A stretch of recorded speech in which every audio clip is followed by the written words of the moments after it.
வணக்கம் நண்பர்கள். இந்த வீடியோவில் நம்ம என்ன பார்க்க போகிறோம் அப்படின்னு பார்த்தீங்கன்னா தேவதார கூந்தல் தைலம் தாங்க பார்க்க போகிறோம். இந்த தேவதார கூந்தல் தைலம் சித்த மருத்துவத்தில் எதுக்கு பயன்படுத்தப்படுகிறது அப்படின்னு பார்த்தீங்கன்னா நம்மளுடைய தலைமுடி நல்லா கருமையாக நீளமாக வளர்ச்சி அடைய செய்ய வைப்பதற்காக இந்த தேவதார கூந்தல் தைலம் சித்த மருத்துவத்தில் பயன்படுத்தப்படுறதுங்க.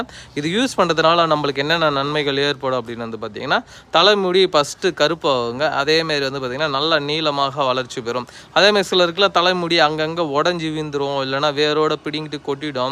இந்த மாதிரி பிரச்சனை ஃபேஸ் பண்ணக்கூடியவங்க இந்த தேவதார கூந்தல் தைலத்தை பயன்படுத்தும் போது தலைமுடி ரொம்ப ஸ்ட்ரென்த்தாகவும் நல்லா நீளமாக வளர்ச்சி பெறுங்க.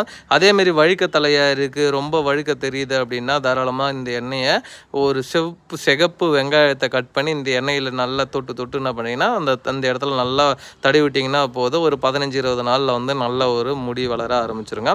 அதேமாதிரி இது எப்படி யூஸ் பண்ணணும் அப்படின்னு பார்த்தீங்கன்னா ஒரு 1.5 லிட்டர் தேங்காய் எண்ணெயில் இந்த ஒரு பாட்டில் மிக்ஸ் பண்ணிவிட்டு அதை யூஸ் பண்ணிட்டு வந்தால் போதுங்க. முடி கொட்டாது, நல்லா